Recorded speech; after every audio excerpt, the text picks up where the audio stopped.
Over the last 8 years, our life got pretty full. We built a family, there were diapers, dinner, schedules, and survival mode. We also built a business on top of that.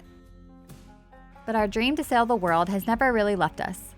Chris has been just looking at boats online for the last 8 years. We kept telling ourselves that we would wait for the perfect timing. But as the baby stage is fading, we realized something. We don't want to wait another day to start living the life we've been dreaming about. We didn't know it yet, but boat life was about to test us before we ever even had a boat. Exciting news. We have found a boat that we are really, really interested in. It has everything that we're looking for at a price point that we really cannot pass up. It's a 2008 Lagoon 420 located in St. Augustine, Florida. So that's kind of like one of the logistical challenges is it's on the East Coast all the way up by Georgia. So it's going to be quite a ways to get it back, about a 3-week trip. So that's one of the considerations, but like she said, it's just a beautiful boat at a price point we can't pass up. So we're going to go ahead and I think put an offer on it, and things are starting to, like the ball's starting to roll and things are starting to feel real. So it's a very exciting time. Yep. So do you remember the offer that we put on the boat? We told them we would like to buy your boat for this much. Yes. They said okay. We're buying a boat! Yeah!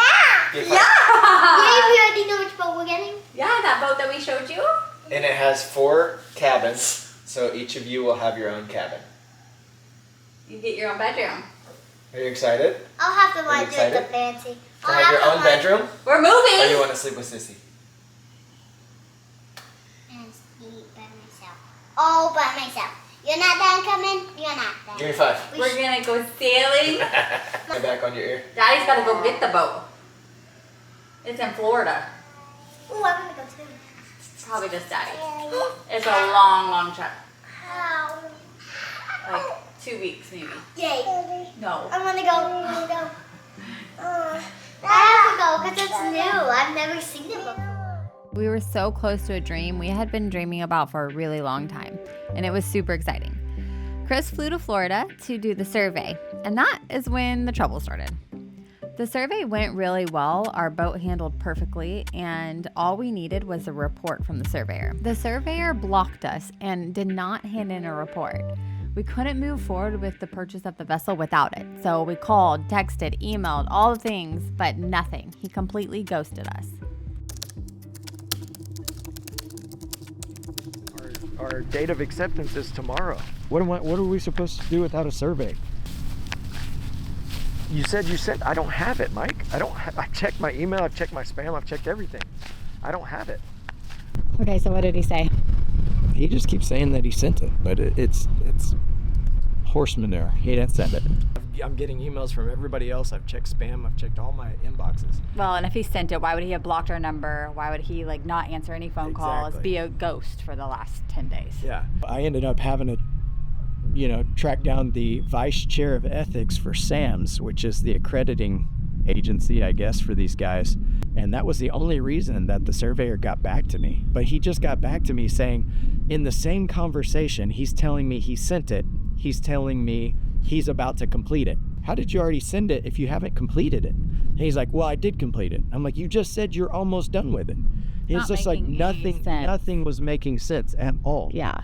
So it's kind of frustrating to spend almost $4,000 to get the survey done, and then This is where we're at. and then this is where we're at. And the guy promised he'd turn it around in 48 hours, and it's been tomorrow's our acceptance day. It'll be 10 days since the survey. So Yeah.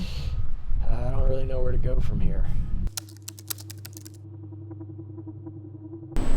So I finally got the survey 1 hour before our acceptance date and time. It's a ridiculous survey. It's clear that he copied and pasted from a previous Lagoon 420. He's got the wrong serial numbers for the engines. He's got the wrong dates of inspection from like 2022. He didn't, so like he copied and pasted and didn't change the dates. It's obvious that this is a very slapped together survey. Saving grace is that it had a survey done about a year ago, almost to the day, by a very reputable surveyor. and it checked out great.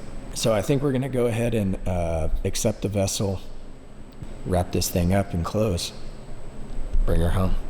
Okay, we are off to the airport to drop Chris off.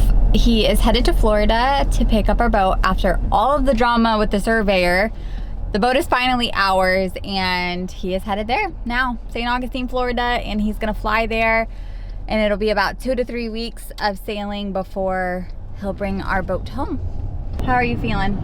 I'm feeling good. I think that there's some challenges. I got to learn the boat in a very short amount of time. Of course, all the logistics, all the provisioning, and I don't have any jerry cans. I got to source out all that. But the biggest complicating factor is that we're doing this in the middle of September, which is peak hurricane season. Normally I would shoot straight across from Key West, but in this particular case, since it's hurricane season, we're going to follow the coast and probably shoot across from Clearwater Beach and kind of hug the Louisiana coast and the upper Texas coast, and then come down. Our mast is 67 feet, so we can't do the ICW at any point. We got to go outside the whole way. My dad and my buddy Dusty are coming with me, so I got a good crew, and it should be a good time, honestly.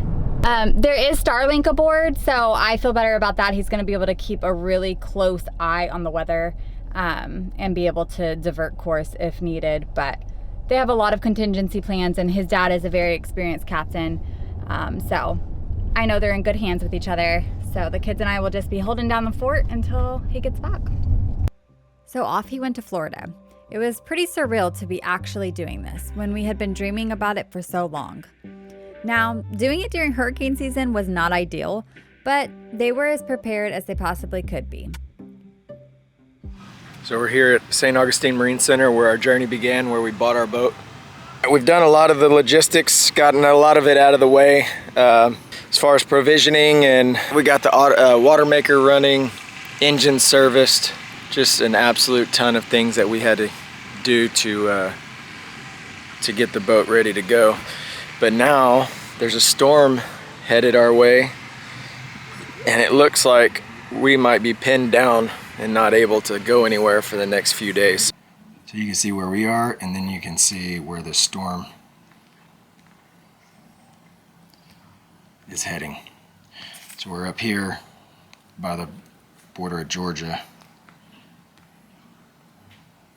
and we're gonna head southbound along the coast of Florida to Key West.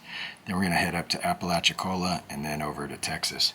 It should be about right here at the 48-hour mark, and I think we have us kind of curving around to the Bahamas, to Key West in 48 hours, if we can maintain speed. Getting all our jerry cans filled up. We got topped off. After getting fuel, we made the decision that we're gonna go ahead and chance it and try to beat the storm around the southern tip of Florida and then head west to Key West. We got several places we can duck into along the East Coast when we reassess tomorrow as we head southbound past Cape Canaveral and approach Fort Pierce, and the weather looks like that storm's gonna head more westward or be bigger and stronger, then we can just duck into one of those ports and get a slip. So that's the plan for now. We left about 7:30 p.m. yesterday. Couldn't ask for a calmer sea state in the Gulf Stream. It's about 1 foot or less. We're just cooking right along. Let's go. Dad, what you got going? Started out by a screwdriver. That led to inventory in the toolbox. 45 screwdrivers in here. Does somebody want this many screwdrivers? A little bit squalls approaching. It is getting a little bit choppy.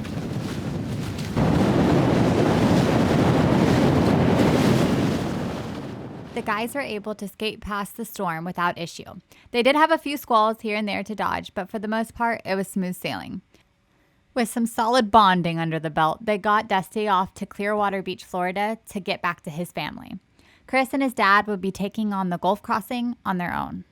All right, Clearwater Beach.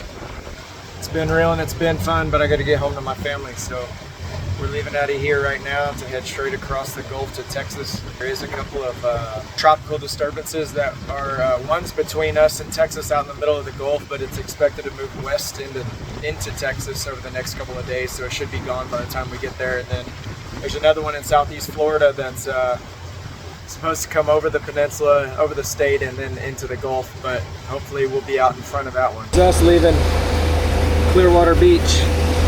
All right, we're putting Clearwater Beach in our rearview mirror. We're kind of motor sailing right now because there's not a whole lot of wind. The sail's just kind of limp, but it's supposed to pick up later tonight, so when it does, we'll cut the motors off. We got a storm in the Gulf right out here. It's not organized yet, just scattered thunderstorms and low pressure system, but it's expected to move westward into Texas, so we're gonna roll the dice on that one. Then we got another one moving in behind us. We'll be long gone. We'll be in Texas by the time it reaches Florida, so we're good with that. So away we go.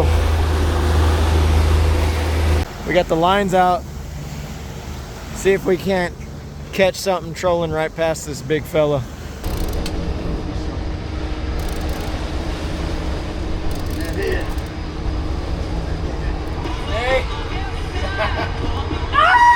Got it.